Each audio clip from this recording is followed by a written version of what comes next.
जय तला सद्गुरु प्रभु महाराज को जय।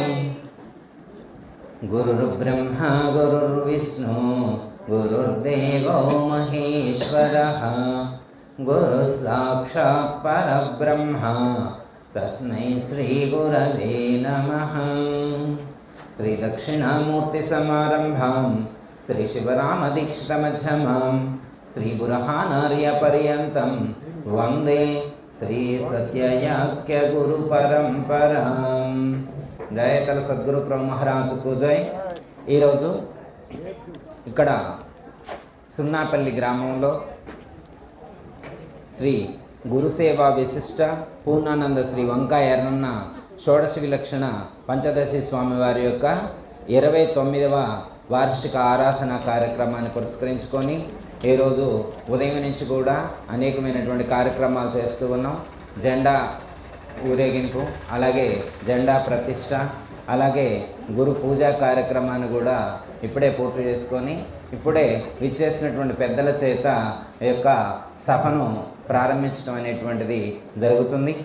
పూజ కంటే ముందు ఈ యొక్క కార్యక్రమానికి మూల కారణమైనటువంటి శ్రీ గురుసేవ విశిష్ట పూర్ణానంద ఎర్రన్నార్యుల వారి యొక్క పుత్రులు బ్రహ్మానంద శ్రీ వంకాన షణ్ముఖరావు గారి యొక్క సందేశాన్ని సూచించారు. పూజ చేసేటువంటి సందర్భంలో కూడా మధ్య మధ్యలో గురువు యొక్క వైశిష్ట్యాన్ని, గురు పూజ యొక్క గొప్పదనాన్ని, గురు పూజ చేస్తే ఆ చేసేటువంటి ఆ మంత్రాల్లో ఎంత శక్తి ఉంటుంది, ఆ మంత్రాల్లో ఉండేటువంటి శక్తి ఆ యొక్క పూజ చేసినటువంటి వాళ్ళకి ఎలా ప్రసరితమవుతుంది, ఎలా మేలు చేస్తుంది అనేటువంటి అంశాన్ని చాలా చక్కగా వివరిస్తూ చాలా అద్భుతంగా గురువుగారి యొక్క శక్తి ఆ పూజ చేసినటువంటి వారందరి మీద ప్రసరితమయ్యేట్లుగా వారు సూచించారు.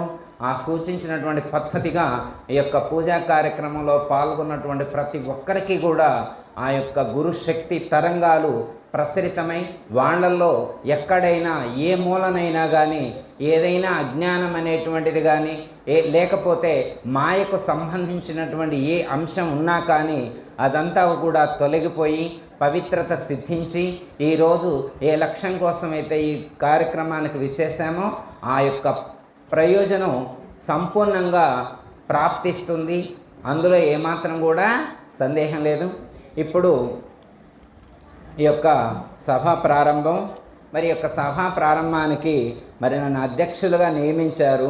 కాకపోతే ఏంటంటే నాకు ఈ ప్రాంతం కొత్త అయినా కానీ మరి గురువుగారి యొక్క అనుగ్రహంతో ఇది కొనసాగుతుంది. ఈ యొక్క సభలో మరి అపారమైనటువంటి జ్ఞాన సంపన్నులైనటువంటి మరి సర్వాధ్యక్షులు శ్రీ అంతర్యామి విలక్షణ కొమర లక్షణప్రభు గారు ఉన్నారు. అలాగే పరమానంద జంగాల స్వామి గారు ఉన్నారు.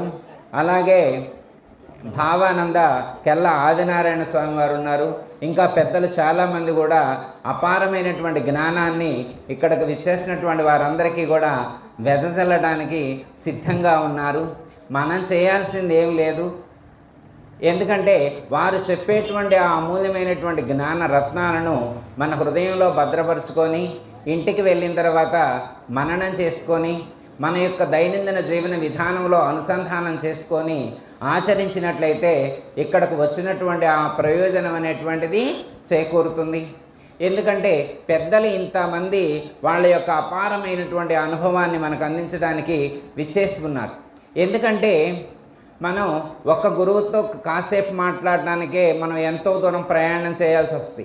కానీ అలాంటి మహాత్ములు అపారమైనటువంటి జ్ఞానం ఉన్నటువంటి జ్ఞానులు ఇక్కడికి విచ్చేసి వాళ్ళ యొక్క అమూల్యమైనటువంటి సందేశాన్ని అందిస్తున్నారంటే అది మన అదృష్టంగా మనం భావించాలి. ఎందుకంటే నాకు రాగానే అనిపించిందనమాట, ఇక్కడికి రావడానికి మూల కారణం బైరి బాబు గారు. వారు షణ్ముఖరావు గారితో పరిచయం చేయించారు. మరి ఆ ఎర్రన్నార్యుల గారి యొక్క అనుగ్రహంగా భావిస్తూ ఉన్నాను. లేకపోతే మేము ఎక్కడో ఉన్నాం కానీ ఇక్కడికి వచ్చి ఇక్కడ కూర్చునే అవకాశం కల్పించినటువంటి బాబు గారికి, షణ్ముఖరావు గారికి, ఆ గురువు గారికి జయగురులు అర్పిస్తూ ఒక్క మాట గుర్తు చేస్తా. నేను కూడా మీలాగా వినటానికే వచ్చా. పెద్దలు ఇక్కడ చాలామంది ఉన్నారు, మీతో పాటు నేను కూడా వినేటువంటి ప్రయత్నం చేస్తా. కాకపోతే ఏంటంటే మనం ఎందుకు వచ్చాము అనేటువంటి విషయం మనందరికీ తెలుసు. మనం ఇక్కడికి ఎందుకు వచ్చాము అనేటువంటి విషయం మనందరికీ తెలుసు. ఎందుకు వచ్చాము? ఈ లోకంలో వెళ్తూ ఉన్నారంట కొంతమంది. ఒక ఆయన రోడ్డు మీద కూర్చున్నాడంట. కూర్చొని మీరు హాస్పిటల్కి వెళ్ళండి, మీరు హాస్పిటల్కి వెళ్ళండి, మీరు హాస్పిటల్కి వెళ్ళండి అన్నాడు అని చెప్తూ ఉన్నాడంట. ఎవరైనా వెళ్తారా హాస్పిటల్కి? హాస్పిటల్కి ఎవరు వెళ్తారు? జబ్బు ఉన్నోళ్ళు వెళ్తారు. హాస్పిటల్కి ఎవరు వెళ్తారు? జబ్బు ఉన్నోళ్ళు వెళ్తారు. ఇప్పుడు ఏ జబ్బు లేనటువంటి వాళ్ళని ఏమంటా, అక్కడ కూర్చున్నటువంటి ఆయన ఏమంటారంటే నీకేమైనా పిచ్చా అంటారు, నీకేమైనా పిచ్చా అంటారు. అలాగే మనం కూడా ఇక్కడికి ఎందుకు వచ్చాము అంటే మనందరికీ కూడా ఒక జబ్బు ఉందట. మనందరికీ కూడా ఒక జబ్బు ఉందంట. ఆ జబ్బుకు కావలసినటువంటి ట్రీట్మెంట్ చేయించుకోవడానికి, ఆ వైద్యం చేయించుకోవడానికి ఇక్కడికి వచ్చాము అని చెప్పి ఒక ఆయన గారు ఇందాక అక్కడ చెప్పారు. అయితే మనకున్న జబ్బు ఏంటి? నాకు తెలిసి మనకేం జబ్బు లేదే. పోనీ మనకు జబ్బు ఉంటే మన జబ్బు నయం చేసే డాక్టర్లు ఏమన్నా ఇక్కడ ఉన్నారా? ఎవరి దగ్గరైనా స్టెథోస్కోప్ ఉందా? మరి స్టెథోస్కోపే లేదు. మరి మనకు జబ్బు ఉందని వాళ్ళు ఎట్లా అంటారు? ఒకవేళ అన్నా కానీ వీళ్ళు ఎలా ట్రీట్మెంట్ చేస్తారు అని ఆలోచిస్తే, ఏం స్వామి నాకు అసలు అర్థం కావట్లా, ఇక్కడకు జబ్బేంటి, ఇక్కడున్న జబ్బేంటి అన్నారు. ఇక్కడ వేరే జబ్బేమి లేదు, జననము మరణము అనేటువంటిదే జబ్బట. మనకున్న జబ్బే, మీకేం లేదని నేను అనుకుంటున్నా. ఇట్లాంటి జబ్బు ఉందమ్మా ఎవరికైనా? పుట్టటము చావటం అనేటువంటి జబ్బు ఉన్నోళ్ళు రావాలంటే ఇక్కడికి. మనకేమైనా ఉందా? ఉంటే రావచ్చు. భాగవత్ కృష్ణేశ్వరుల వారు స్టార్టింగ్లోనే ఒక మాట అంటారు, జనులార జనన మరణములను తొలగంద్రోయజాలు లక్షణయుతమై వినువారికి కనువారికి తనలా వెరిగించు దీన్ని తప్పాక వింటే అప్పుడే వారాలు ఎప్పుడు గంటే. కనుక వినబుద్ధి అయితే వినుడి తెలిపేదా మీకే, కనుగొన మనసైతే కనుడి పుస్తకం అంతా, తప్పాక వింటే అప్పుడే వారాలు ఎప్పుడు గంటే అన్నారు. ఒక మాట చెప్తున్నారు, ఏమన్నా? జనులారా, ఓ మానవులారా. జ అంటే జనించడం, నా అంటే నశించడం, అంటే జనన మరణాలు ఉన్నటువంటి ఓ మానవులారా. ఏమని చెప్తున్నారు? జనన మరణములను తొలగంద్రోయజాలు లక్షణయుతమై. ఒకవేళ జనన మరణాలు అనేటువంటివి ఉన్నాయని మీకు అనిపిస్తే, మీకు జనన మరణాలు అనేటువంటివి ఉన్నాయని అనిపిస్తే నేను చెప్పేటువంటి ఈ బోధ మీకు ఉపయోగపడుతుంది.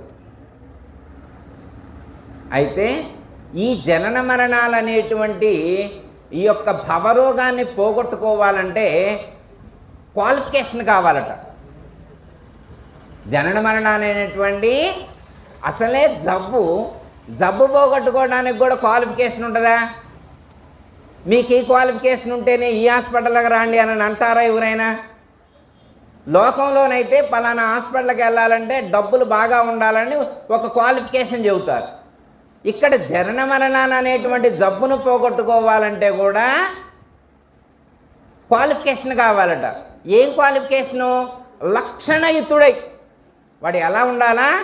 ఇక్కడ ఇలాంటి భవరోగ వైద్యుడి దగ్గరకు వచ్చేటువంటి పేషెంట్ అనుకోండి, లేదా ఆ సాధకుడు ఎలా ఉండాలి అంటే లక్షణయుతుడై ఉండాలి.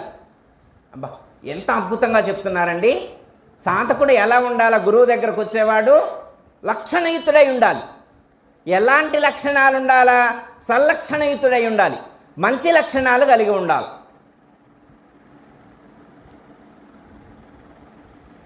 అంటే ఎవరైతే సద్గుణాలు కలిగి సల్లక్షణయుతుడై ఉండి అలాంటి భవరోగ వైద్యుడి దగ్గరకు వస్తారో వాళ్లకు ఆ గురువు ఈ యొక్క జ్ఞానాన్ని అందిస్తారు.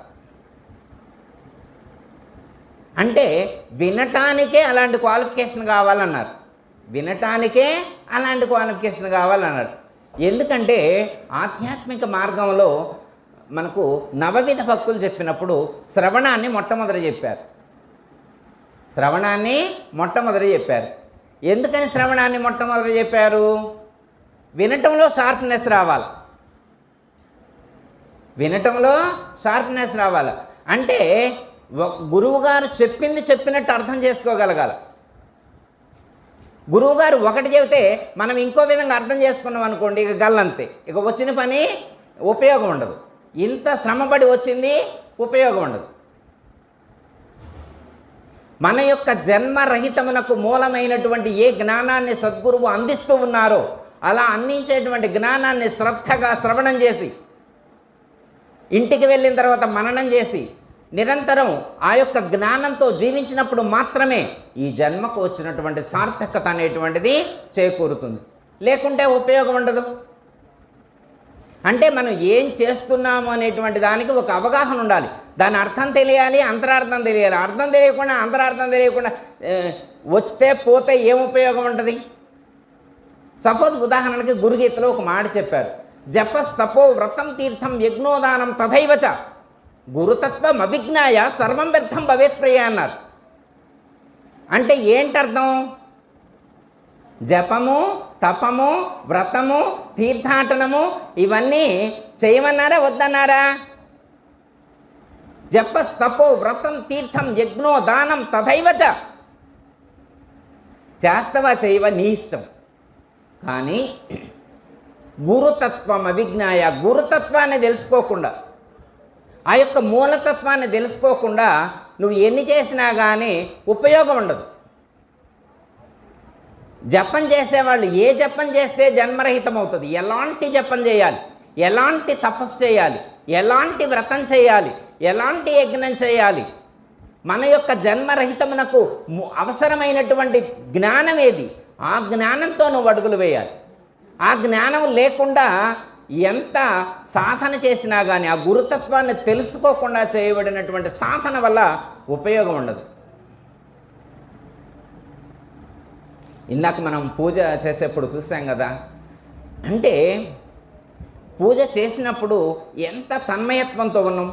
ఆ లాస్ట్లో పూజ ఫలశ్రుతి చెప్పారు. పూజ అయిపోయిన తర్వాత ఫలశ్రుతి చెప్పారు కదా, నాయనగారు వివరించారుగా. షణ్ముఖరావు గారు చెప్పారా లేదా? ఒకటి అకాల మృత్యుహరణం అని చెప్పారు, రెండోది అనాయాసేన మరణం అని చెప్పారు. ఫలశ్రుతి పూజా ఫలం ఇది వస్తుంది అని వివరించారు కదా. ఒక్క మాట చెప్పి వేరే గురువుగారికి ఇస్తామా. అనాయాసేన మరణం వినా దైన్యేన జీవితం. ఈ ప్రపంచంలో ఎవరైనా కానీ ఆ గురు పరమాత్మను ఏదైనా అడగాలి అంటే ఒకటి అడగొచ్చట. ఏమడగొచ్చండి? ఇల్లు కావాలని, ధనం కావాలని, పిల్లగాడికి ఉద్యోగం కావాలని, అమ్మాయికి పెళ్లి కావాలని, పొలం కొనాలని, ప్లాట్లు కొనాలి, ఇవి అడగొచ్చా? ఇవే అడగమన్నది. ఇలాంటివి అడగమనలేదు. ఏదడగమంటున్నారు? అనాయాసేన మరణం వినా దైన్యేన జీవితం. నేను శరీరాన్ని విడిచిపెట్టి వెళ్ళేటువంటి చివరి క్షణంలో ఆయాసపడకుండా మరణించాలట. అంటే ఇక రొప్పు రాకూడదు. ఎవరికి రొప్పు వస్తుంది? లంగ్స్ ప్రాబ్లం ఉంటే రొప్పు వస్తుంది, హార్ట్ ప్రాబ్లం ఉంటే రొప్పు వస్తుంది, కిడ్నీ ప్రాబ్లం ఉంటే రొప్పు వస్తుంది, లివర్ ప్రాబ్లం ఉంటే రొప్పు వస్తుంది. మరి ఆయాసం రాకుండా ఎవరు పోతారు? అనాయాసేన మరణం అన్నారు. అంటే శరీరాన్ని విడిచి వెళ్ళేటువంటి చివరి క్షణంలో ఎలాంటి ఇబ్బంది పడకుండా.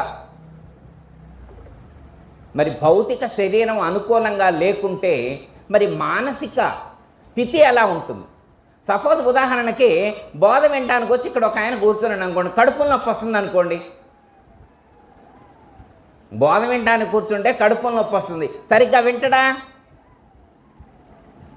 వినలేడు. ఎందుకు వినలేడు?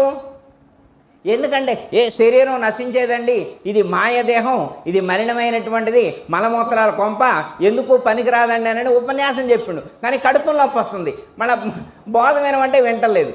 ఎందుకని? శరీర ధర్మాలను కూడా గుర్తెరగాలి. శరీరం కూడా ఆరోగ్యంగా ఉండాలి. శరీర మాధ్యం కలు ధర్మ సాధనం అని చెప్పారు. ధర్మాన్ని సాధించడానికి శరీరాన్ని కూడా సరిగ్గా తీర్చిదిద్దుకోవాలి. శరీరం బాగుండాలి, మనసు బాగుండాలి. ఈ రెండు బాగున్నప్పుడే గురువు చెప్పినట్లు వినగలుగుతాం, మనం ఆచరించగలుగుతాం. ఎందుకంటే గురువుగారు చెప్పేటువంటి ఆ విలువైనటువంటి రత్నాన్ని మనం గుర్తెరగలేకపోయామనుకోండి, ఎందుకు ఉపయోగం ఉండదు. చిన్న ఎగ్జాంపుల్ ఒకటి చెప్పి కంక్లూడ్ చేస్తామా. ఒక ఊళ్ళో ఒక సాధువు రోజు భిక్షకు వెళుతూ ఉంటాడు. ఒక చోట ఒకళ్ళ ఇంటికి భిక్షకు వెళ్ళాడు. వెళ్తే ఆవిడ కుంకుడుకాయలు కొడుతుంది. ఏం కొడుతుందమ్మా? కుంకుడుకాయలు ఉంటాయా మీ ఊర్లో? కుంకుడుకాయలు కొడుతుంది. కుంకుడుకాయలు కొడుతుంటే ఈయన రాగానే వెళ్ళి భిక్ష తీసుకొస్తా స్వామి ఇక్కడే ఉండండి అని చెప్పి బియ్యం తీసుకురావడానికి లోపలికి వెళ్ళింది. సరే ఆమె లోపలికి వెళ్ళి వచ్చేసరికి ఒకసారి ఆ స్టోన్ ఒకసారి చూసి మళ్ళీ అక్కడ పెట్టాడు. సరే ఆవిడ వచ్చి బియ్యం వేసింది. వెళ్ళేప్పుడు ఒక మాట చెప్పాడు, అమ్మ నేను ఒక మాట చెబుతాను మీరు జాగ్రత్తగా వినండి, మళ్ళీ వచ్చే వారం వస్తా అంటాడు. సరే స్వామి అంటుంది. అయితే ఈ రాయి ఉందిగమ్మ, ఈ రాయి ఎక్కడిది అని. ఇది మా పూర్వకాలం నుండి ఉందండి అని. అయితే ఇది ఒకసారి మన ఇక్కడ వైజాగ్లో మలబార్ డైమండ్ షోరూమ్ పెట్టారు కదా, అక్కడికి వెళ్ళి ఇది ఎంత కొంటారో అడిగిరా, అమ్మొద్దు, ఇది ఎంత కొంటారో అడిగిరా, అమ్మొద్దా అండి. వెళ్ళి సంచిలో పెట్టుకొని తీసుకుపోయింది. మామూలుగానే తీసుకెళ్ళింది, అది విలువైనటువంటి వస్తువులా తీసుకెళ్ళలేదు. ఆడికి తీసుకెళ్ళి షాప్ వాళ్ళకి చూపెట్టింది, స్వామి ఇది ఎంత కొంటారు అన్నది. సరే వాళ్ళు మొత్తం పరీక్ష చేసి ఏ అమ్మా అమ్ముతావా అన్నారు. అసలు ఎంత కొంటారో మీరు చెప్పండి, తర్వాత చూస్తాను. వాళ్ళు వచ్చి ఏమన్నారంటే 5 కోట్లు ఇస్తావా అన్నారు. దేనికి? కుంకుడుకాయలు కొట్టే రాయికి. రోజు వాళ్ళు కుంకుడుకాయలు కొట్టే రాయికి 5,000 ఇస్తా అన్నారు. అయితే నేను అమ్మనాను, మళ్ళీ వచ్చే వారం వస్తా, వచ్చే వారం వచ్చిన తర్వాత అమ్మ. సో వెళ్తుంటే మళ్ళీ పిలిచింది, అమ్మ పో మాకే అమ్మిది, కావాలంటే ఇంకో 2 పెంచుతా అన్నాడు. ఎంత అయినప్పుడు? 7 కోట్లు. 7 కోట్లకైనా వాళ్ళు కొనటానికి రెడీగా ఉన్నారు, కానీ ఏం అమ్మట్లేదు. మళ్ళీ సాధు వచ్చే వారం వస్తానడగా, లాస్ట్ ఫైనల్ బేరమమ్మ 10 ఇస్తామన్నాడు ఆయన. ఇదేంది కుంకుడుకాయలు కొట్టుకున్నారా, ఇక 10 కోట్లు ఏంటి అనుకుంది. సరే స్వామి మరి వచ్చే వారం వస్తా, మా స్వామిని అడిగి వస్తా అని చెప్పి ఇంటికి తీసుకొచ్చింది. ఇప్పుడు మళ్ళీ ఇంతకు ముందు వరకు కూడా, మొన్న మధ్యాహ్న వరకు కూడా అది ఎండకి ఎండింది, వానగా దడిసింది, చలికి నిమ్మెక్కింది. పిల్లగాడు దాన్ని గోళీలు ఆడుకోవడానికి ఇసిరేసిండు. మొన్న మధ్యన దాకా పిల్లగాడు ఇసిరేసిండు. ఇప్పుడు ఇసిరేత్తరా? ఇప్పుడు ఆమె రాయి తీసుకొచ్చి మళ్ళీ కుంకుడుకాయలు కొట్టిద్దా, చింతపండు కొట్టిద్దా? మొన్న మధ్యన దాకా ఎందుకు పనికిరాలా, మూలన పడేస్తుంది. కానీ ఇప్పుడు మూలన పడేట్లా. ఇప్పుడు ఇంట్లోకి వెళ్ళింది, ఐరన్ బీరువాలో పట్టు చీరలు పెట్టిన రాక మొత్తం తీసేసింది, పట్టు చీరలు మొత్తం తీసి బయట ఇసిరేసింది. అక్కడ మంచిగా ఒక మక్కమల్ క్లాత్ వేసి దాని మీద స్టోన్ మంచిగా కడిగి ఆడబెట్టింది. ఇప్పుడు రోజు ఉదయం దూపం చూపిస్తుంది, మధ్యాహ్నం దూపం చూపిస్తుంది, సాయంత్రం దూపం చూపిస్తుంది. అంతలోకి అంత విలువ ఎప్పుడు వచ్చింది? ఇప్పుడు అది విలువైందా కాదా? అంటే ఇప్పుడే విలువైందా, ఇంతకు ముందు కూడా విలువైందేనా? అది డైమండ్ షాపుకు వెళ్ళకముందు కూడా దాని ఖరీదు 10 కోట్లేనా కాదా? ఇప్పుడు డైమండ్ షాపుకు వెళ్ళాకనే విలువైందా, అంతకుముందు కూడా విలువైందేనా? అంతకుముందు కూడా అది విలువైందే, కానీ అంతకుముందు అది అంత విలువైంది అనే విషయం వాళ్ళకి తెలియలేదు. ఆ విలువను తెలియజెప్పేటువంటి మనిషి కావాలి, ఆ సాధువు లాంటివాడు కావాలి. ఆ సాధువు ఆవిడకి ఆ విలువను గుర్తించి ఇది విలువైనటువంటిది, దీన్ని ఇట్లా దుర్వినియోగం చేయొద్దు, ఎట్లా పడితే అక్కడ పడేయొద్దు, కుంకుడుకాయలు కొట్టడానికి, చింతపండు కొట్టడానికి, శనక్కాయలు కొట్టడానికి వాడొద్దు, ఇది చాలా విలువైందని చెప్పింది. అలాగే గురువు దగ్గరకు మనం వెళ్ళినప్పుడు గురువు కూడా అలాగే చెప్తారు, ఈ జన్మ విలువైనటువంటిదని. దీన్ని కేవలం ఇడ్లీలు వండుకొని తినడానికి, లేకపోతే అట్లు పోసుకొని తినడానికి, పూరీలు వండుకొని తినడానికి, బిర్యానీలు వండుకొని తినడానికి, సినిమాలకు వెళ్ళడానికి, సీరియల్ చూడటానికి, షికార్లకు వెళ్ళడానికి వినియోగించమాకు. అంతకంటే విలువైనటువంటి ఆత్మ జ్ఞానాన్ని పొందడం కోసం వినియోగించని చెప్తారు. ఎప్పుడు? నువ్వు గురువు దగ్గరకు వస్తే. మరి రావాలి కదా, గురువు దగ్గరకు రావాలా, వారు చెప్పినట్టు వినాలి. విన్నప్పుడు మాత్రమే ఆ ప్రయోజనం అనేటువంటిది మనకి చేకూరుతుంది. మానవ జన్మము మహిలో దానవులకు దొరకబోదు, దయతో వినుమా, నానా జన్మల పుణ్యము చానా అర్పించి నీవు జనించినావు, దానిని నీవు ఎట్లుంచినావు. ఎన్నో జన్మల నాటి కర్మాలన్నీ కూడా సున్నా చేసటి మరుగు సూటి తెలియట కొరకై జనించినావు, దానిని నీవు ఎట్లుంచినావు. ఈ విలువైనటువంటి మానవ జన్మని జన్మల పుణ్య వశమున జన్మకొచ్చిది గురువరా అన్నారు. పూర్ణ బోధకురుకు పురుషుండు బహుజన్మ పుణ్య వశము చేత పుట్టవలయు అని చెప్పారు. అట్టి విశిష్టమైనటువంటి విలువైనటువంటి గొప్పదైనటువంటి యొక్క మానవ జన్మను సద్గురుమూర్తి యొక్క సన్నిధికి తీసుకెళ్ళి వారు చెప్పిన పద్ధతిగా మనం సాధన చేస్తే ఈ జన్మ సార్థకత చేకూరుతుంది. దానికోసం మనమందరం కూడా ప్రయత్నం చేద్దాం. మనమందరం కూడా ఆ ప్రయత్నంలోనే ఉన్నాము, అందులో ఏమాత్రం కూడా సందేహం లేదు. ఎక్కడైనా కొద్దిగా అటు ఇటుగా ఉంటే ఈ శరీరాన్ని గురువుగారి సేవకు కాకుండా లౌకిక విషయాల కోసం వినియోగించేట్లయితే కొంచెం మార్చుకునేటువంటి ప్రయత్నం చేద్దాం. అప్పుడు ఈ జన్మకు వచ్చినటువంటి పరిపూర్ణత అనేటువంటిది సిద్ధిస్తుంది. మనం ఈరోజు పూజ చూసాం కదా, ఆ గురువుగారు ఎంత సాధన చేస్తున్నారు. గురువుగారు ఇందా చెప్పారు కదా, ఎంత గొప్ప స్థితిని పొందారు వారు. ఆ ఎర్రనార్యుల వారు ఎంత గొప్ప స్థితిని పొందారు. మరి మనం ఇక్కడికి వచ్చింది ఎందుకు? వారు ఎంత స్థితిని పొందారో మనం కూడా అలాంటి సాధన చేయటం కోసం వచ్చాం. మరి ఇక్కడికి వచ్చినటువంటి పెద్దలు కూడా ఏం చెప్తారు? ఆ మహాత్ముడు ఎంత గొప్పగా సాధన చేశారో దాన్ని చెప్తారు మనకు. మనం ఎలా సాధన చేయాలో అలా ఆ విషయాన్ని సూచించడానికి పెద్దలు విచ్చేసి ఉన్నారు. మరి వారి యొక్క సందేశాన్ని వినేటువంటి ప్రయత్నం చేద్దాం. జయ సద్గురు ప్రో మహారాజుకు జై. అందరికీ జయ గురు. మరిన్ని ఆధ్యాత్మిక రహస్యాల కోసం అచల బోధ, ఆత్మబోధ, భగవద్గీత, అలాగే పండుగల్లో దాగిన అర్థాలు, అంతరార్థాల కోసం మరియు యోగము, ధ్యానము మొదలైన అనేక ఆధ్యాత్మిక తెలుగు ప్రవచనాల కోసం క్రింద ఉన్నటువంటి రెడ్ కలర్ సబ్స్క్రైబ్ బటన్ను క్లిక్ చేయండి. అలాగే ప్రక్కనే ఉన్నటువంటి గంట సింబల్ను నొక్కండి. అలాగే ఈ వీడియో మీకు నచ్చినట్లయితే లైక్ చేయండి మరియు షేర్ చేయండి. జై గురు.